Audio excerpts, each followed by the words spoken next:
Ողջույն, եթերում հարցազրույցն է, զրուցել եմ Ազգային ժողովի քաղաքացիական պայմանագիր խմբակցության պատգամավոր Մարիա Կարապետյանի հետ։ Բարև ձեզ։ Բարև ձեզ։ Շնորհակալություն Տիկին Կարապետյան հրավերն ընդունելու համար։ Տարին ենք ամփոփում։ Երկու բլոկով մեր զրույցը առաջ տանենք, արտաքին քաղաքական հարցերին անդրադառնանք, գալով ներքինին։ Հիմա ամփոփենք արտաքին քաղաքական տարին։ Ինչպիսի տարի է եղել, ինչ ձեռքբերումներ կարող եք առանձնացնել։ 2025 թվականը իհարկե նշանավորվեց խաղաղության պայմանագրի նախաստորագրմամբ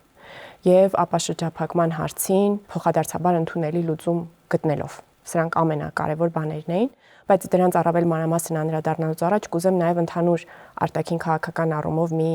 ընդգծում անել։ 2025 թվականին Հայաստանը 6 ռազմավարական համագործակցության փաստաթուղթ է ստորագրել տարբեր երկրների եւ կառույցների հետ։ Տարին սկսվեց Միացյալ Նահանգների հետ ռազմավարական համագործակցության փաստաթղթի ստորագրմամբ, այնուհետև Նիդերլանդների հետ գարնանը մարտին, հետո օգոստոսին Չինաստանի հետ մենք ռազմավարական համագործակցության փաստաթուղթ ստորագրեցինք, այնուհետև նոյեմբերին Ղազախստանի հետ եւ բոլորովին վերջերս դեկտեմբերին Եվրոպական միության հետ եւ Գերմանիայի հետ։ Նաեւ ինչու է սա կարևոր, որովհետև նախկինում Հայաստանը ռազմավարական համագործակցության փաստաթուղթ ուներ միայն Վրաստանի հետ, որը 2024 թվականի հունվարին եւս մեր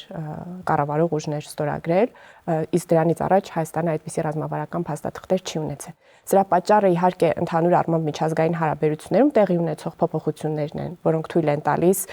որպիսի երկրները առավել շատ ու շատ նման փաստաթղթեր միմյանց հետ ստորագրեն, բայց նաև իհարկե սրա պատճառը Հայաստանի ընտրությունն է ունենալ բալանսավորված եւ բալանսավորման արտաքին քաղաքականություն եւ այս առումով էլ կարծում եմ, որ տարին հաջողված էր, մենք սկսեցինք նկատել առաջին շոշափելի պտուղները, մասնավորապես այդ վերադառնալով ապաշրջափակման թեմային, կարծում եմ շատ կարեւոր էր, որ արդեն տարեվերջին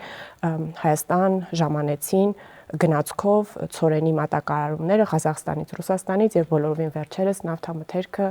Ադրբեջանից, կրկին իհարկե Վրաստանի տարածքով Հայաստան։ Սրանք են կարծում եմ ամենակարևոր բաները, որոնք մենք ունեցել ենք արտաքին հարաբերություններում։ 6 փաստաթուղթ ռազմավարական գործընկերության համար։ Սա արդյոք Հայաստանն ավելի անվտանգ է դարձրել, թե մենք արդեն սկսել ենք ավելի քիչ խոսել Հայաստանի շուրջ կուտակված վտանգների մասին։ Դե իհարկե եթե դիտում ենք թե ինչ ճանապարհ ենք անցել, նույնիսկ ամենահոռետես մարդը, կարծում եմ, որ 2025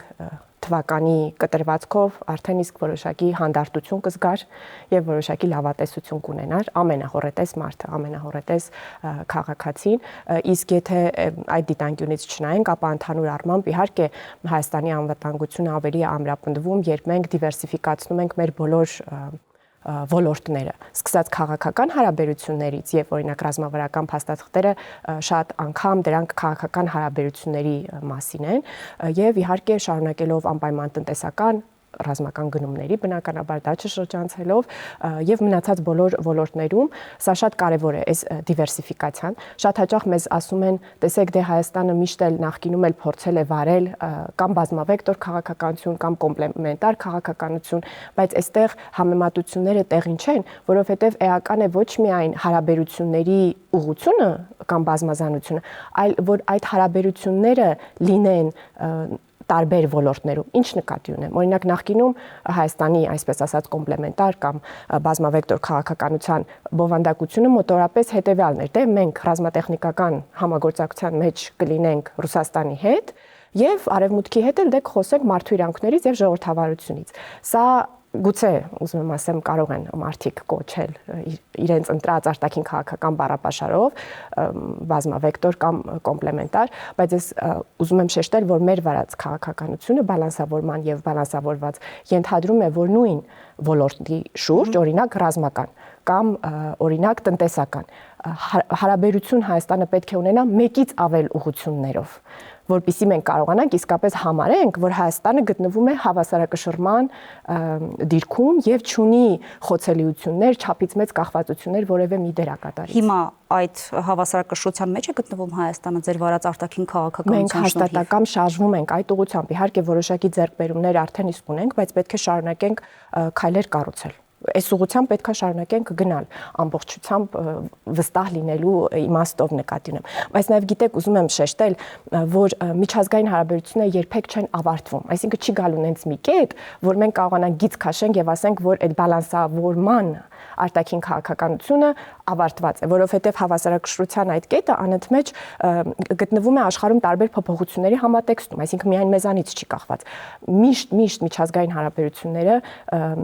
դրանց պետք է ուշադրություն դարձնել, ամեն առավոտ արթնանալ, տեսնել այդ հավասարակշռության մեջ որ բևեռում ինչ է փոխվել եւ ինչ հավելյալ անհրաժեշտ գործարք է անհրաժեշտ, որպեսզի այդ հավասարակշռությունը պահպանվի կամ եթե խաթարվել է վերականգնվի։ Ուզում եմ ասել, այս աշխատանքը երբեք չի ավարտվելու, բայց իհարկե մենք էլ հաստատական պետք է շարունակենք այս ուղղությամբ։ Տիկին Կարապետյան, բայց սա բալանսավորման քաղաքականություն է, թե ավելի շատ կողմնորոշման։ Բալանսավորման միանշանակ։ Ես կարծում եմ, որ այն մարդիկ կան,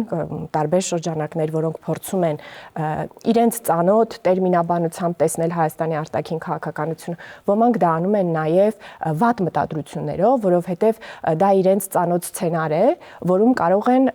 Հայաստանին մեղադրել, օրինակ, ասենք կարող ասեն ճամբարափոխության բան կա, հա, Հայաստանը, կամ ոմանք նաև այնքան հեռու են գնում, որ ասում են աշխարհաքաղաքական շպագատ է նստում Հայաստանը եւ այլն, այս մեղադրանքները տեղին չեն, որովհետեւ մենք ոչ թե ուղղության փոփոխություն ենք կատարում, այլ իսկապես 360 աստիճան մեր հարաբերությունները կառուցում ենք աշխարհի բոլոր երկրների հետ, որոնք ունեն փոխադարձ հետաքրքրություն մեզ հետ հարաբերություն կառուցելու։ Մենք ոչ մի նման համագործակցություն փոխշահավետ չենք մերժում ըստ մեր որևէ ճաշակի։ Բայց դա հնարավոր է։ Իհարկե հնարավոր է։ Նախ սա մեր հնարած մոդելը չէ, այսպիսի արտաքին քաղաքականություն այլ երկրներ, հատկապես փոքր պետություններ աշխարհում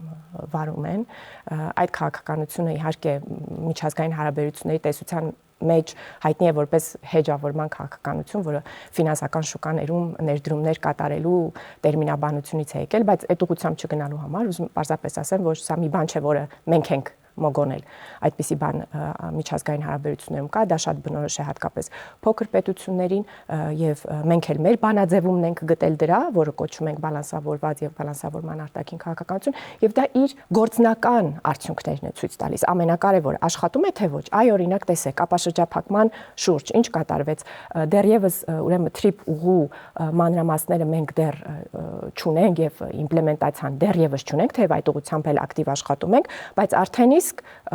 ամբողջ տարածաշրջանը ի գիտություն ընդունեց, որ այդպիսի բան է տեղի ունենալու եւ նույնիսկ մի քայլ էլ առաջ փորձելով ընկնել դրանից, արդեն իսկ մատակարարումները դեպի Հայաստան պարզվեց, որ առաջինը կգան հենց Ռուսաստանից եւ Ղազախստանից։ Ուզում ասել, ի գիտություն են ընդունել։ Մեր տարածաշրջանը մեր նշանակում, որ իրենց համար դա հասկանալի գործընթաց է։ Վերջին շեշտադրումները Ռուսաստանի եւ Իրանի կողմից որոշակիորեն կասկածներ կարող են առաջացնել կամ մտահոգություններ, որ իրենք լիարժեքորեն չեն կարողացել հասկանալ մեր քայլերը։ Դե կրկին ձեր ուշադրությունը հրավիրում եմ նրա վրա, որ արդեն իսկ օգուտներ քաղել են, գումար են աշխատել այդ ապաշրջափակումից, իսկ այն մյուս մտահոգությունների առումով իհարկե միջազգային հարաբերությունները կրկին երբեք չեն ավարտվելու։ Մեզ նաև գիտեք, մենք միշտ շեշտադրում ենք կատարում, որ մեր ինքնիշխանությունն է բարձրացել, հա, քաղաքական որոշումներ կայացնելու ինքնուրույնությունը։ Սրան հակընդդեմ քննադատություն է հնչում, որ Հայաստանը ուրեմն իր քայլերը համաձայնեցնում է այլ մայրաքաղաքների հետ։ Այս իմաստով իրականում ունենալ շատ գործընկերներ, շատ հարաբերություններ եւ շատ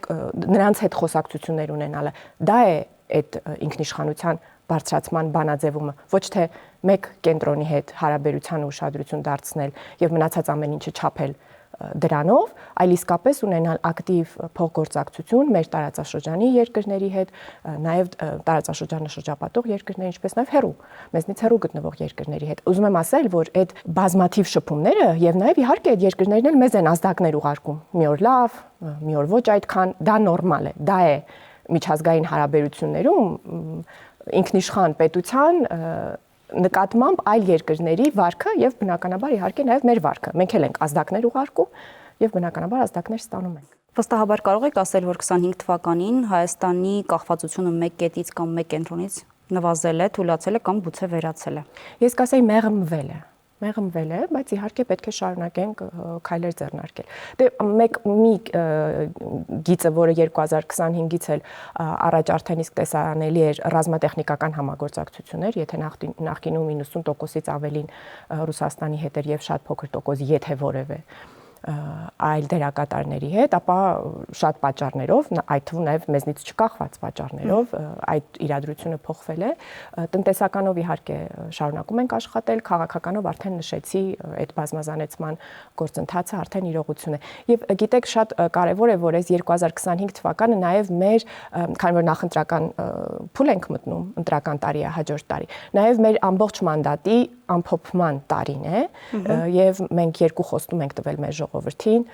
2021 թվականի արտահերթ ընտրություններում, մեկը Հայաստանի եւ տարածաշրջանի համար խաղաղության դարաշրջան բացելն է, մյուսը օրենքի գերակայությունը եւ մեր ժողովրդից խնդրել էինք պողպատե մանդատ դրա իրագործման համար։ Մեծ հաշվով այս երկու խոստումներն էլ կարելի է համարել իրագործված, իհարկե չբացառելով, որ երկու ուղղությամբ էլ դեռևս շատ անելիքներ ունենք, այսինքն Հայաստանը մշտապես պետք է աշխատի խաղաղությունը հաստատված է, բայց այն հոգացության կարիք ունի, այդ ուղղությամբ պետք է աշխատենք, միջազգային հարաբերությունները երբեք չեն ավարտվում, ամեն առավոտ պետք է արթնանալ եւ զբաղվել դրանցով, դե իհարկե նաեւ այդ ժողովրդավարության եւ օրենքի գերակայության դիտանկյունից էլ պետք է շարունակենք ամրապնդել մեր ինստիտուտները։ Տիկին Կարապետյան, ասում եք 21 թվականի արտահերթ ընտրությունների ժամանակ ժողովուրդը ձեզ տվեց պողպատե մանդատ, որ երկու կարևոր գործ իրականացնեք, դրանցից մեկը խաղաղություն բերելն էր տարածաշրջանին եւ Հայաստանին։ Բայց եթե խաղաղություն պետք է բերեիք ու դուք ասում եք, որ դա ընդհանուր առմամբ իրագործված է, ինչու չստորագրվեց այն նախաստորագրված համաձայնությունը կողմերի միջև, որը տեղի ունեցավ օգոստոսի 8-ին։ Իհարկե մենք պատրաստական ենք ստորագրել խաղաղության պայմանագիրը եւ հուսանք դա տեղի կունենա ամեն օր, ինչքան հնարավոր է շուտ։ Մեր նախատրամադրվածությունը այդպիսին է։ Գիտեք, երբ ասում ենք խաղաղությունը հաստատված է, դա դեռ չի նշանակում, որ բոլոր խնդիրները այդ թվում Ադրբեջանի հետ կապված լուծված են։ Իհարկե դեռևս չլուծված է մնում գերիների վերադարձի խնդիրը, Հայաստանի սուվերեն տարածքից ադրբեջանական զորքերի դուրսբերման խնդիրը եւ այս խնդիրները շարունակում են մնալ մեր օրակարգում, պարզապես մենք համոզվել ենք, որ խաղաղության հաստատմամբ դրանց հասնելը առավել կարճ ճանապարհ է, քան կոնֆրոնտացիոն ճանապարհը, որը եւս որոշակի ժամանակ իրականում փորձել ենք եւ տեսել ենք, որ այն արդյունքները չենք գրանցում, որոնք ցանկալի են։ Այս անցած տարում նաեւ շեշտեմ, որ փոխվարչապետերի մակարդակով 3 հանդիպում է տեղի ունեցել սահմանազատման հանձնաժողովների 11-րդ, 12-րդ հանդիպումներն են տեղի ունեցել։ Միջալուց շատ ուշագրավ է, որ փոխայցեր տեղի ունեցան Սյունիքի մարզ, Ադրբեջանի փոխվարչապետը եկավ, մեր փոխվարչապետը այցելեց Զանգելանի շրջան Ադրբեջանի Գաբալա մեկնեց, որտեղ եւ իմիջայլոց ձեռք բերվեցին այս համաձայնությունները։ Ուզում եմ ասել, որ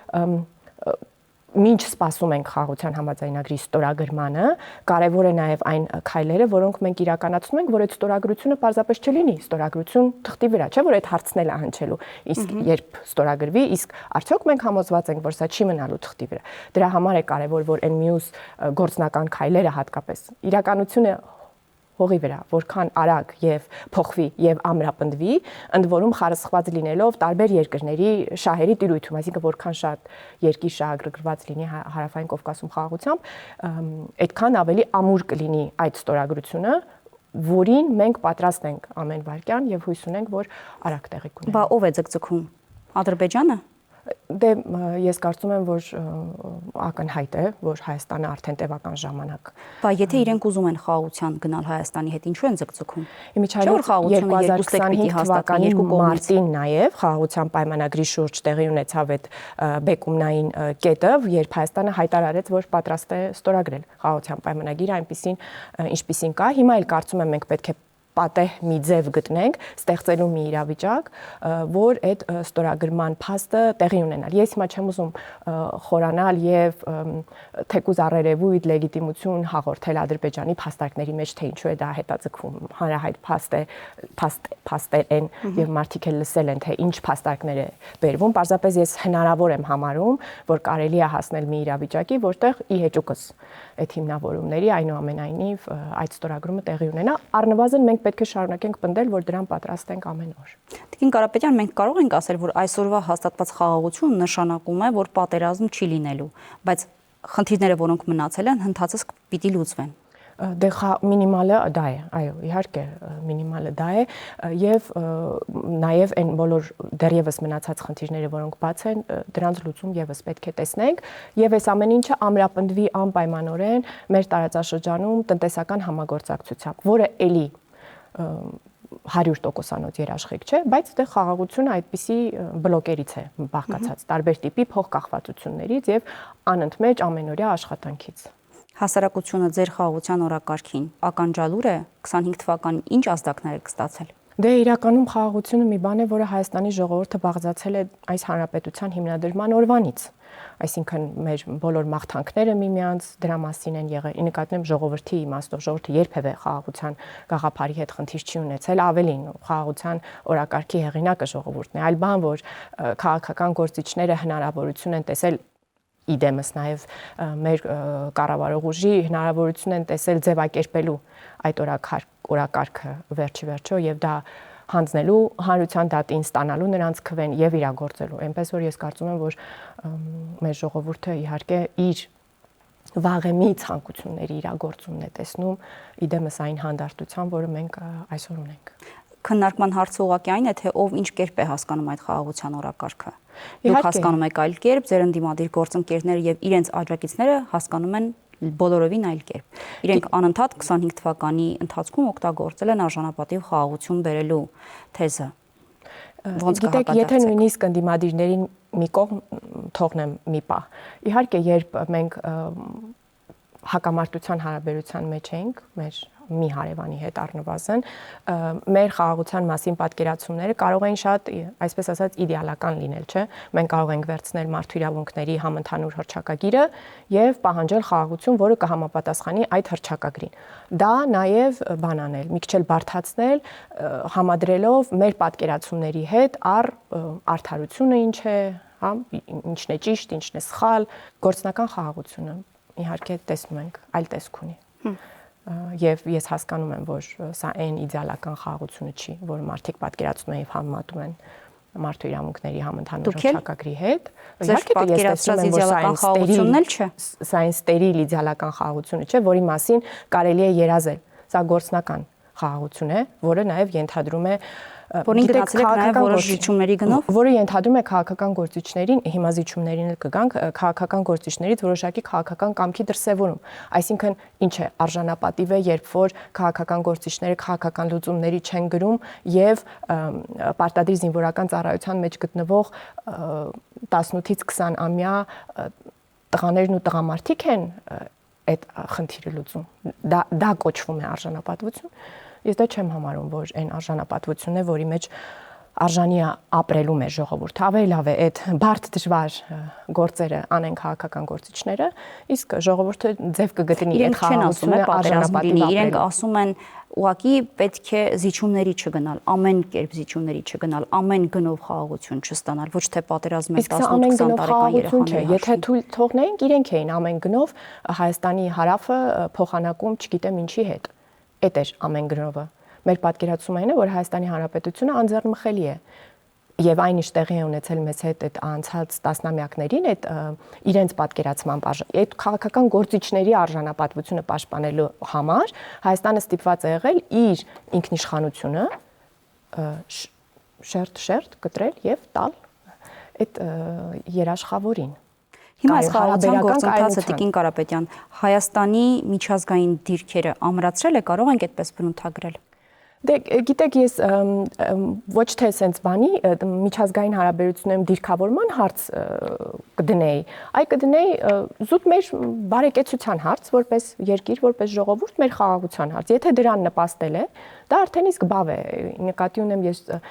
մենք պետք է այդ ձևական հարցերից համբավի լուծում, համբավի հարցեր։ Բայց որ Հայաստանի նկատմամբ վստահության առումով որոշակի ձեռքբերումներ կան։ Միանշանակ, բայց ուզում եմ ասել, մեր հիմնական թիրախը ինչը պետք է լինի, որ Հայաստանի ժողովուրդը ապրի խաղաղ եւ բարեկեցիկ եւ ունենա խոսքի ազատություն, որոշումներ կայացնելու ազատություն, այդ թվում այս առաջի երկու հարցերին անդրադառնալու համար։ Դա բովանդակությունն է։ Հիմա եթե մենք այս բովանդակության վրա կենտրոնանում ենք եւ դա նաեւ Հայաստանի դիրքավորումն է աշխարհում բարելավում, ապա իհարկե դա լավ է, բայց մեր հիմնական թիրախը պետք է լինի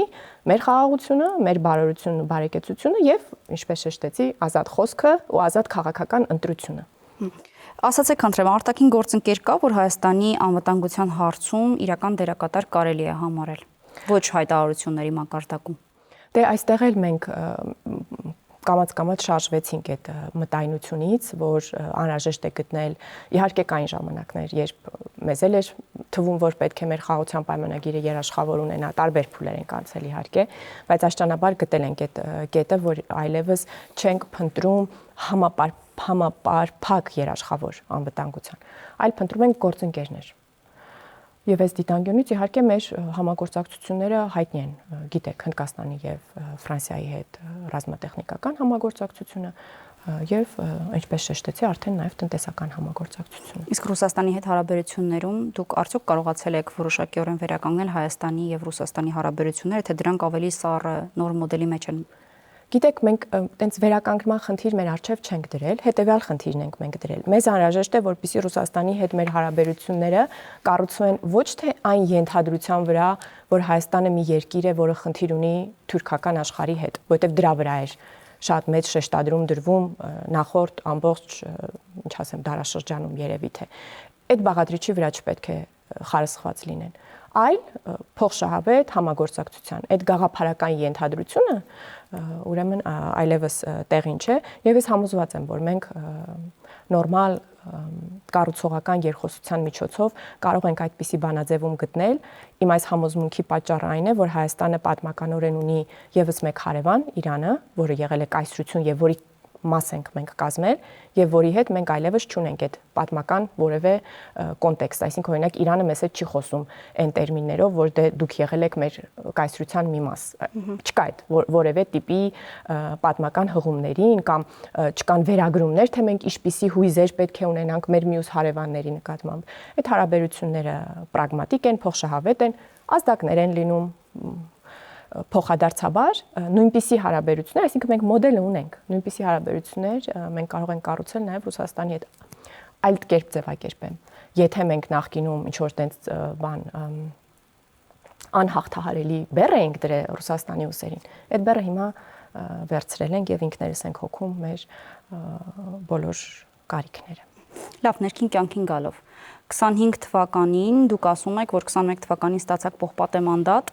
որպեսզի երկու բան իրագործեիք, որոնցից մեկը նաև օրենքի գերակայությունն էր, խաղաղության մասին խոսեցինք։ 25 թվականին, եթե դուք ասում եք, որ կարելի է ասել, որ օրենքի գերակայություն է հաստատված մեր երկրում, իսկ քաղաքացին դա զգում է իր մաշկի վրա։ Դե նայեք, ինչպես են խաղաղության իրագործումն էլ հեշտ չտրվեց, հիշում եք 2021 թվականը սկսվեց ռազմական հեղաշրջման փորձով եւ այդպես էլի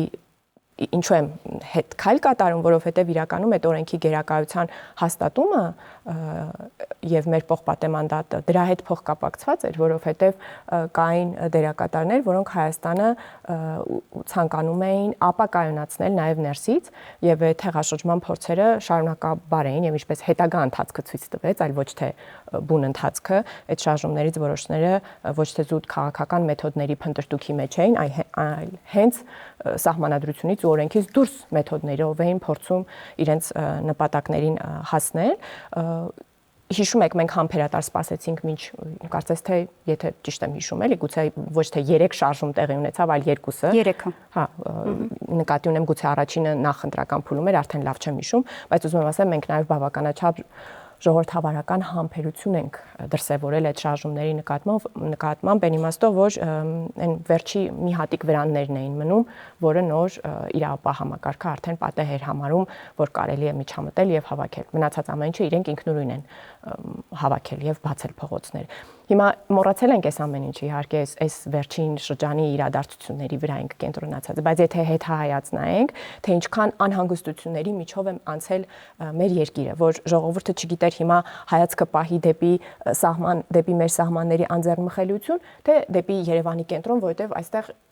ինչ որ բան է կատարվում, հա։ Այդ ամեն ինչը իհարկե մենք կարողացել ենք հաղթահարել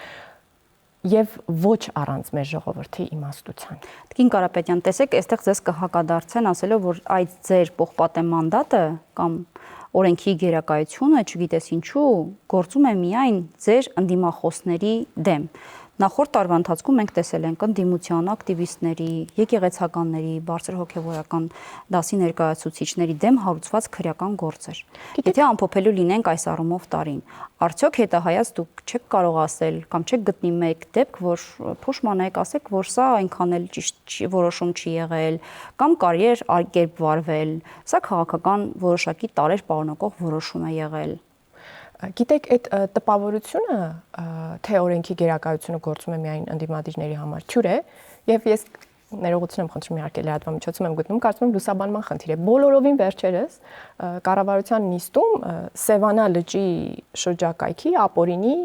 կառույցների ապամոնտաժման մասին ինչ որ հարցեր զեկուցում եւ բազում անունների մեջ երբ խնդրեցին։ Ձեր թիմակիցներից մեկն էլ կար։ Այո, ուզում եմ ասեմ, այս պարզապես հնչեղություն չի ստանում, որովհետեւ ձեռնտու ինֆորմացիայի կտոր չէ, որպեսզի մարդիկ կարողանան տեղեկացված լինել, հա, որ այս օրենքի արժեվ բոլորի հավասարություն ասելիս մենք նկատի ունենք բոլորին, ներառյալ մեզ եւ նախ եւ առաջ ինքներս մեզ։ Այլ բան, որ կառավարող ուժի քաղաքական գործիչները սուրճի սեղանի շուրջ չեն քննարկում հեղաշրջման փորձեր կամ ահաբեկչության փորձեր իրականացնելու սցենարներ կամ մարդկանց գնդակահարելու սցենարներ։ Դրա մեղավորություն ուզում եմ ասեմ պետք չի փնտրել ոչ մեր խոստումի մեջ օրենքի գերակայության, ոչ էլ կառավարող ուժի քաղաքական ճաշակի մեջ։ Հիմա հետահայաց ես նայում եմ եւ իրականում չեմ կարողանում գտնել մի որոշում, որը ես կարծում եմ, որ պետքա մի փոքր առավել մեղմ լինեն։ Ասենք օրինակ ես լսում եմ իհարկե հանրային մտորումներ այն մասին, որ դե լավ, այսինչ մարդը, չգիտեմ ինչի բերումով արել է այդ արտահայտությունը, այդպիսի խոսքային արտահայտությունների համար, այդպիսի խիստ պատիժ չէր հասնում, հա։ Ես լսում եմ նման արձագանքներ, բայց միևնույն ժամանակ լավ, վերջի վերջո մի օր գալու է, որ մարդիկ պատասխանատու վերաբերվեն իրենց խոսքին եւ նաեւ երբ իրենց հարմար է, իրենք ասում են, որ իրենք ունեն իշխանություն ժողովրդի պատկերացումների եւ կարող են ուղղորդել, չէ՞, ասել ինչն է ճիշտ եւ ինչն է սխալ։ Երբ վրա է հասնում պատասխանատվության պահը, ասում են դե լավ, դե մարդա մի երկու բառ ավել է ասել։ Այդպես չի լինի, պետքա կողմնորոշվենք։ Կամ ուրեմն զորեղեք կամ եւ հետեւաբար ձեր խոսքը պետք է ունենա հետևանք, որտեվ մի բան է երբ մի անցորդ քաղաքացի, մի որևէ մեկը նման արտահայտություն անի եւ մեկ այլ բան է երբ մի մարդ է դա անում եւ իմիջիալոց դատարանը սա հաշվի է առնում գործը քննելիս, որքան ազդեցիկ կարող է լինել որևէ մարդու խոսքը, պետք է ընտրեք։ Այդ համատեքստում նաեւ հոգեվորականներին եք նկատի առնում։ Այո, նաև նրանց եմ նկատի առնում, որովհետև այդ կառույցը իշխանություն եկեղեցի տեղի ունեցող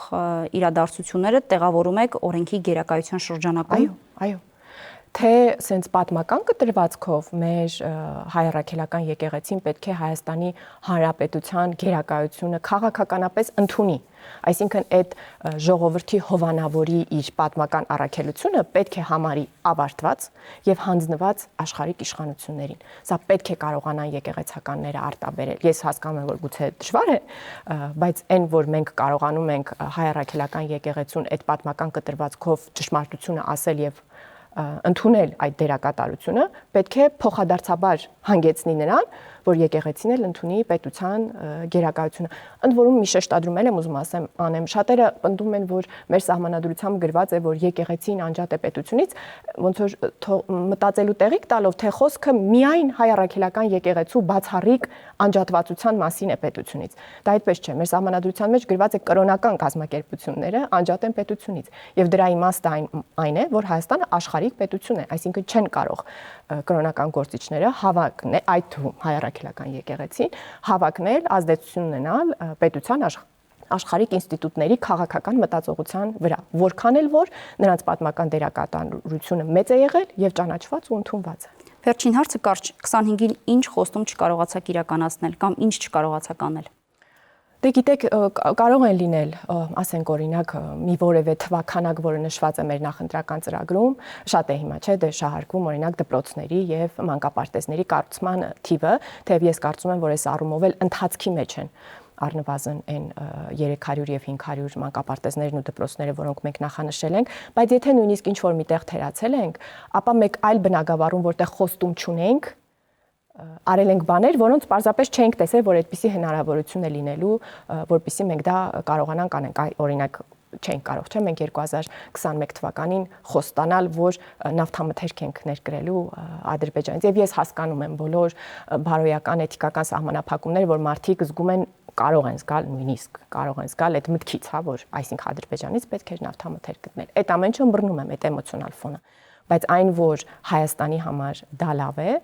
դա միանշանակ է։ Եվ նման բաներ, օրինակ, մենք չենք կարող, կամ օրինակ, որ Հայաստանի հարավով անցնող երկաթուղին այսպես եւ այսպես է վերակառուցվելու։ Այդպիսի խոստում նույնպես չենք կարող հնչեցնել։ Բայց ահա ամփոփում ենք մեր մանդատը եւ կարող ենք տեսնել, որ կատարվել են նաեւ այնպիսի բաներ, որոնք չենք